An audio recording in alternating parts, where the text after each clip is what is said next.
Merci de nous rester fidèles, amis internautes, vous qui avez choisi de nous suivre partout à travers le monde sur la chaîne des grands événements VIP People TV. Comme son nom l'indique, s'informer, juste et vrai, comme j'ai l'habitude de dire. Ça y est, abonné, vous l'êtes parti des buzz cloche de notification, mais moi, je suis une vidéo en exclusivité. Puis sur la chaîne des grands événements VIP People TV, ñu ñëwaat tey indi leen beneen numéro actu du jour xool li gën a fës ci xibaar ci bés bi ñu daal di koy saytu tatan ko segg ko faram-fàcce ko indi ko wisaar leen ko fii sur la chaîne des grands événements VIP People TV ñu ngi koy tàmbale en ce mercredi 3 décembre 2025 fii ci VIP People TV dañuy dem fële ca UCAD muy université Cheikh Anta Diop.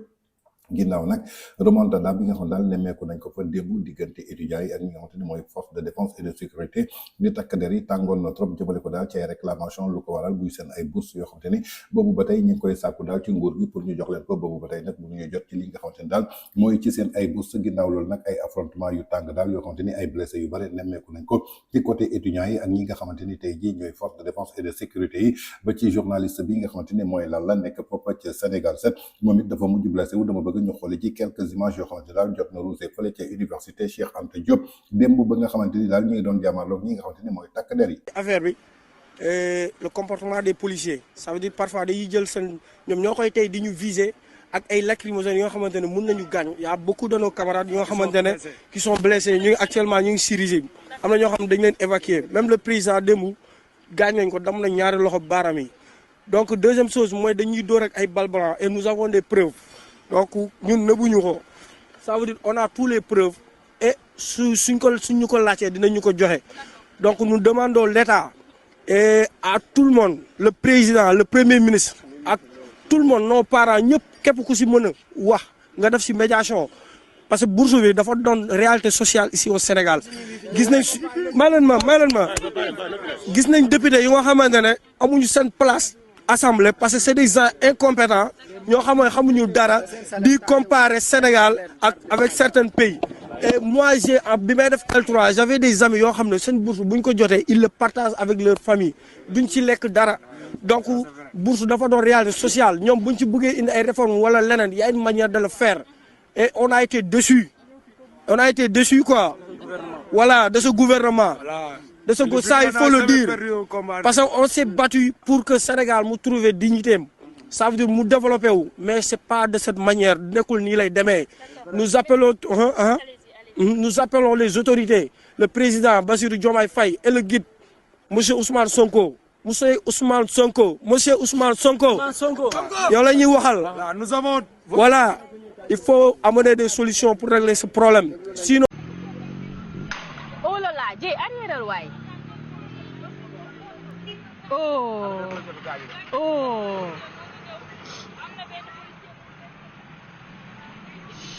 Oh. Oh là là. Bu ko jël de tournel caméra. Oh là là. kon ñoo ko gisandoo muy affrontement yoo xamante ni daal jot nañ ko nemee ko fële ca université Cheikh Anta Diop mooy ay image yoo xamante daal gis nañ ci daal ci ñi nga xamante ni mooy takk der yi di force de défense et de sécurité ak étudiants yi daal ñi ngi doon jàmmarloo mu doon jàmmarloo yu métti yoo xamante daal nemeeku nañ fa ñu gis ñi daal ay blessé yu bare ginnaaw loolu nag étudiants yi nag ñi ngi yuuxu ndaxte ñi nga xamante ni mooy takk der yi lu ñoo xuus daal di dugg daal ci li nga xamante ne daal mooy ci biir université ba ginnaaw nag bi nga xamante ni lii di loi da koy tere waaye dañu mujj daal di am ndigal jëmale ko daal ci ñi nga xamante ni ñoo jiite université bi xuus daal ñi nga xamante ni mooy takk der yi ñu mujj dugg foofu daal mu doon daal ay affrontement yoo xamante ni daal tàngoon na ginnaaw nag bu mu éclaté démb di talaata ñaari fan ci weeru décembre foofu ci université Cheikh Anta Diop bu Dakaru diggante étudiants yi ak force de défense et de sécurité yi ginnaaw nag ay blessés yu bare nemmeeku nañ ko ci ñaari camp yëpp muy côté étudiants yi ak ñi nga xamante ni mooy force de défense et de sécurité yi suñu sukkandikoo daal ci source yoo xam daal jot nañ ko am jëmale ko daal ci wàllu sécurité juróomi policier daal ginnaaw loolu benn officier ñoom daal dina ji am ay gaañu-gaañu ci daje daal yi nga xamante ni moo doxoon seen diggante ak ñi nga xamante ni mooy étudiants yi ginnaaw nag képp koo xamante ni moo bokk ci groupe étudiants yi nature exacte bi wax daal moo am ci ay blessures yi ba tey jii kenn précisé wu ko ginnaaw loolu nag lépp loo xamante ni daal dafa lié ak li nga xamante ni daal mooy ay xeer ak ay projectiles yoo xam daal ñu ngi ko doon sànni ci côté daal li nga xamante ni mooy échauffourée yi ci côté nag étudiants yi nag doon na benn bilan boo xamante ni également état bi daal ay blessés yu bare gis nañ ko ci kii di responsable collectif des amicales notamment moom dafa am benn fracture jëmale ko ci loxo bi tandis que ñeneen ñoo xamante ni ay étudiants lañu ay blessés yu légère la ñu am lan moo leen touché nag jëmale ko daal ci affrontement yi doxoon seen diggante ak ñi nga xamante ni daal mooy takk der yi mu doonoon nag benn panique boo xam daal amoon na foofu ci biir campus universitaire bu Cheikh Anta Diop daal di entraîner daal benn perturbation bu am importance jëmale ko daal ci activité académique bi jamono ji ñuy wax ak yéen nag lépp luy ay raisons exactes jëmale ko daal ci montée de tension bi nga xamante ni ba tey ji officiellement kenn communiqué wu ko lépp loo xamante ni ay ndaje la jëm ci ay jàmmaarloo dañ ko inscrit daal ci benn contexte boo xamante ne crispation bi du dara lu dul li nga xamante ni mooy campus universitaire bi souvent dafay lié ay conditions yoo xamante daal dafay soxal seen wàllu jàng ak li nga xamante ne mooy bourse bi jaaxle ko daal ci gestion calendrier universitaire ñi nga xamante daal mooy autorités yi daal jamono ji ñi ngi woote au calme ba noppi daal di invité bépp parti mu daal di privilégié li nga xamante ni mooy dialogue di waxtaan pour que ñu éviter daal benn nouvelle escalade jëmale ko daal ci ay violence li nga xamante ni dinañ ko nemmeeku daal ci biir université Cheikh Anta Diop ginnaaw loolu daal blessé yi mujj nañu bare trop ci diggante ñaari cas yi muy étudiants yi ak ñi nga xamante ni tey ji mooy takk der yi mu doon nag ay affrontement yoo xam daal doy na waar jéggi na dayo ndaxte jamono ji yaakaar naa ni suñu ne le karma existe ku ñu ne woon daal lii di Pastef dina egsi au pouvoir ba noppi étudiants yi taxawaat ci mbedd bi di xeex pour jëmale ko daal ci li nga xamante ni mooy réclamer seen bourse ginnaaw loolu nag ki nga xamante ni mooy leader du parti Pastef jamono ji mu nekkee ci opposition bi dafa am ay kàddu yoo xamante ni da ko doon yëkkati day jàkkaarloog étudiants yi di leen mettre en mal avec l'ancien régime bi nga xamante ni moo fi nekkoon muy le président de la République Macky Sall ginnaaw nag am na ay kàddu yoo xamante ni moom yëkkati woon na ko di leader du parti Pastef tey ji mu nekk jëwriñu gouvernement bi di ki topp ci ginnaaw Diomaye ñu koy laaj nag lan lay tontu tey étudiants yi ginnaaw nag jàmmaarloo yi nga xamante ni tey jii gis nañ ko ba gis ay takk der dugg ci biir université bi ndaxte démb dafa jëloon responsabilité yëpp daal di koy jar kii nga xamante ni mooy président Macky Sall nee na daal boo ko sookee jël étudiants yi doon leen ci kaw ancien régime bi ginnaaw loolu nag tey moom moo nekk jëwriñu gouvernement bi est-ce que Macky Sall moo yónni policiers yi ñu dugg ci biir université bi est-ce que Macky Sall moo bañ fay ñi nga xamante ni mooy étudiants yi seen bourse dama bëgg ñu déglu ji kàddu bi nga xamante ni moom leader du parti Pastef démb bu mu nekkee ci opposition tey mu nekk chef du gouvernement yëkkati woon na ko jëmale ko ci benn post boo xamante ni publié woon na ko ci page Facebook am ñu dellu si waat. Il réclamait une bourse et c'est ça le plus grave, c'est-à-dire balaa il réclamait une bourse et c'est ça le plus grave, c'est-à-dire balaa ñuy xool sax les effets nañ njëkk a xool lan mooy la cause au XXIe siècle que des étudiants puissent être confrontés à ce problème élémentaire de fay ñuy suñu bourse. Ay forces de l'ordre armés jusqu'aux dents, ils n'ont rien à faire à l'université parce que c'est pas des criminels qui sont à l'université. Les revendications des étudiants sont totalement légitimes et largement à portée du gouvernement.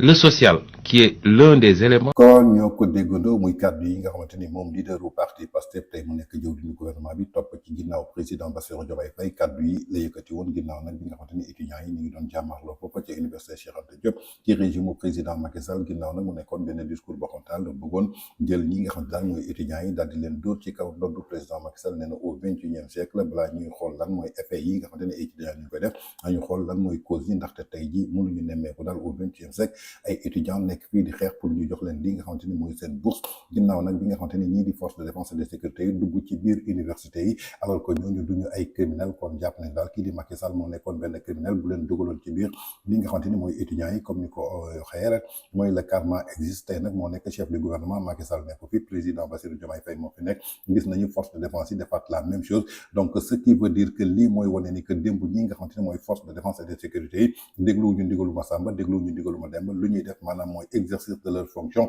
rétablir li nga xamante ni mooy l'ordre en cas de désordre su amee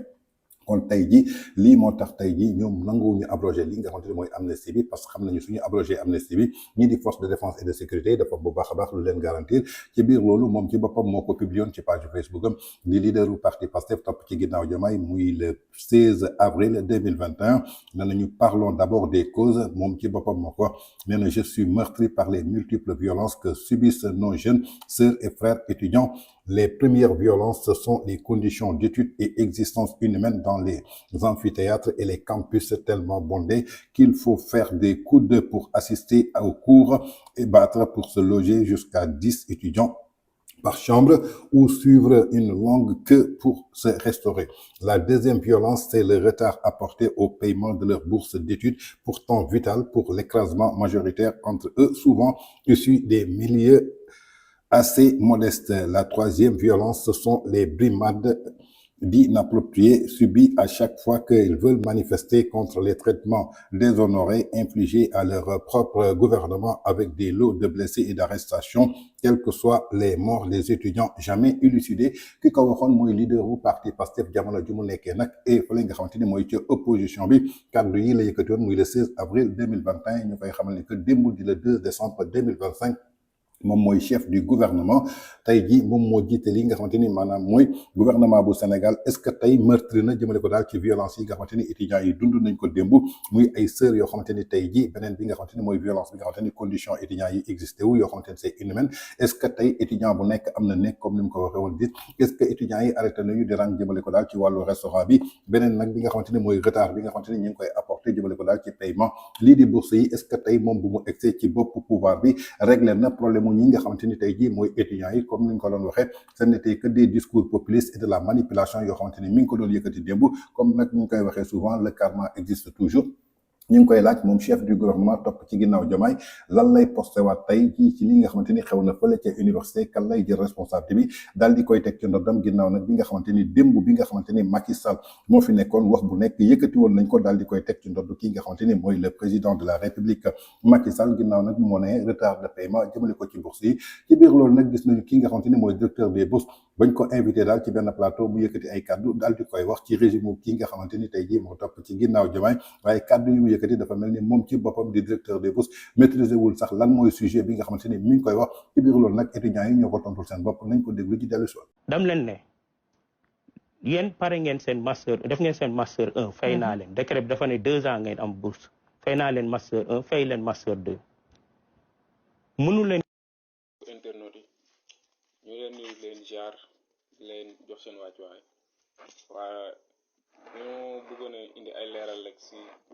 émission bi nga xamante si ni directeur des bourses def na ko démb sur la RTS ñu bëggoon si indi ay leeral rek parce que bi ñu seetaanee émission bi on a constaté que directeur des bourses objectif am mooy mettre en mal les étudiants avec la population maanaam directeur des bourses dañoo bëgg a jaxase population sénégalaise maa ngi koy dégg ci ay waxam mu ne les étudiants en master 2 ont déjà épuisé leur bourse alors que c'est faux parce que boo déggee ci biir waxam mu ngi wax ne étudiants en master 2 yi ñoom ñu ngi fayeeku chaque mois 65 000 déjà foofu la contradiction bi nekk parce que ñun étudiants yi nga xamante si nii ñooy door a inscrire en master 2 kenn musu see fayeeku bourse 65 000 donc bu ne épuisé nañ suñu bourse ba pare ñëwaat encore ñun 65 000 la ñuy fayeeku kon cela veut dire que ça c'est contradictoire loolu mënul nekk dégg naa ko aussi mu wax ne dérogation systématique bi dañ koy annuler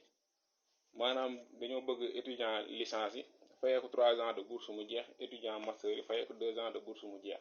loolu buñ ko bëggee def li ñuy def ñoom pour def ko xam nañ ko buñ ko bëggee def il faut ñu fexe année universitaire bi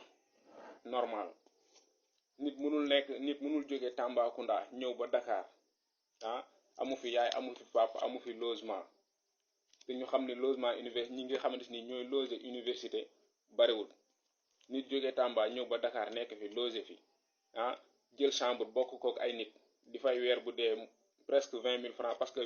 vous savez très bien que chambre yi ñuy loué côté université ay chambre 70 000 80 000 la ay 4 personnes ñoo koy bokk wala 5 personnes ku ne war a joxe minimum 20 000 francs kooku bu jotee bourse 40 000 bu fayee 20 000 francs jënd ay ticket lan mooy des ci 40 000 yi kooku boo ko xañee bourse am lan lay fayee location étudiant mënul nekk fii charge yi seen waa kër nekk mu bëgg a jëlaat beneen charge di leen ko ci dolli loolu mënul nekk am na étudiants yu jóge fii ba Ziguinchor Tamba côté bu nekk te ñu xam dëkk bi instant bii nii fi mu toll ñu bëgg ñoo xañ loo xamante si nii les étudiants loolu la ñuy utiliser pour am de quoi mettre sous la dent c'est inadmissible loolu mënul nekk ñu ni dérogation systématique dañ koy éliminer pourquoi parce que amuñu xaalis loolu du ay wax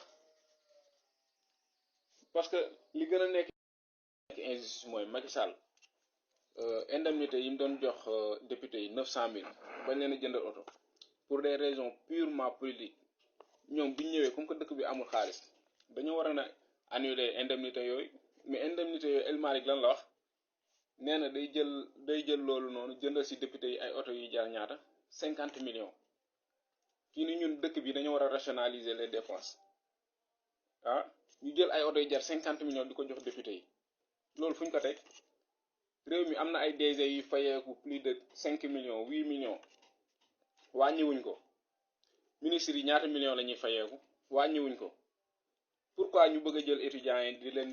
di leen sacrifier loolu duñ ko nangu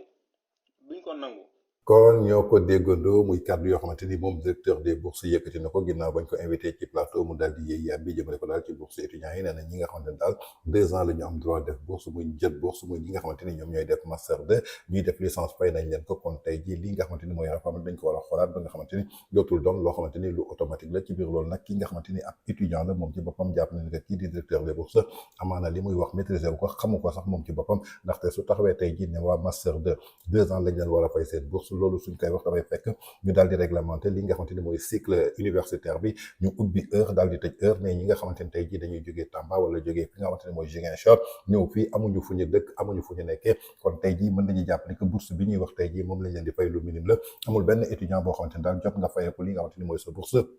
kon tey su dee ñii la ñu dénk tey jii université bi ñu yaakaar dinañ am saafara alors que ñi nga xamante ni ñoom lañ ko dénk ñoom ci seen bopp maîtriser wuñu benn yoon li nga xamante ni tey jii maanaam mooy sujet bi ci biir loolu nag ki nga xamante ni moo nekkoon ministre de l'enseignement supérieur di docteur Abdourahmane Diouf ginnaaw nag bu muy jógee ci poste ministère ba je crois que dànkaaf woon na ki nga xamante ni mooy ministre bi ginnaaw nag bu ñu ko xamalee ni que daal lii di rentrée universitaire muy octobre novembre décembre mooy weer yi nga xamante ni ñoo gën a métti jëmale ko daal ci li nga xamante ni tey jii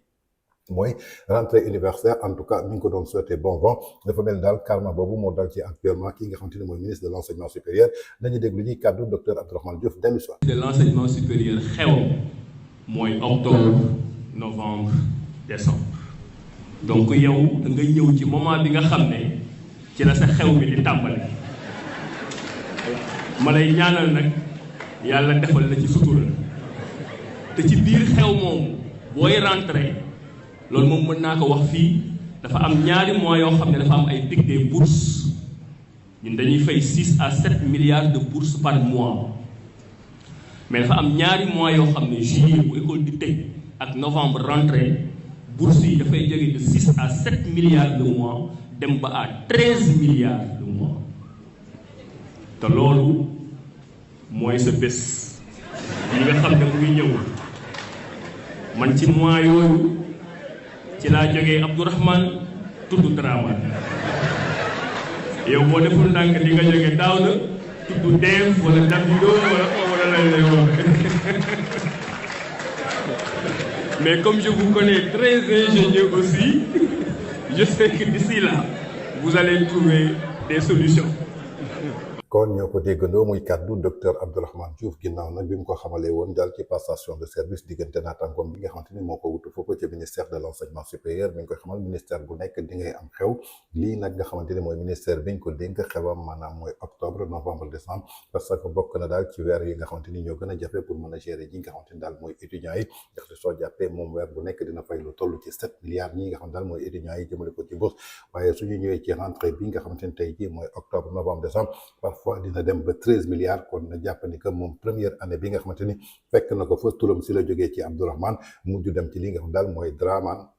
donc ça veut dire que pression la ak stress boo xamante ni moom nga yenu kon daal ñu ngi koy xamal moom su sàgganee turam dina jógee ci Daouda daal di yem ci li nga xam daal mooy deeb ndaxte lu ko waral tey ji maanaam mooy li nga xamante ni mooy gestion jëmale ko ci wàllu étudiants yi dafa war a doon loo xamante ni da nga koy maîtriser kon mu doon ay kàddu yoo xamante ni moom docteur Abdourahmane Diouf ancien ministre de l'enseignement supérieur je crois que mettoon na en garde ki nga xamante ni mooy l'actuel ministre kon ce qui se pose un problème maanaam mooy tey ji lii di problème bourse bi c'était pas le régime du président Macky Sall mais tey ji ñoom ñi nga xamante ni amoon nañu solution sénégalais yi daal ñi ngi xaar bu baax a baax pour que ñu indi solution ba étudiants yi li nga xamante ni ñi ngi koy def duñ ko defati ndax c'est suñu fàttalikoo ci régime président Macky Sall moom moo puusoon étudiants yi ba ñu taal li nga xamante ni mooy université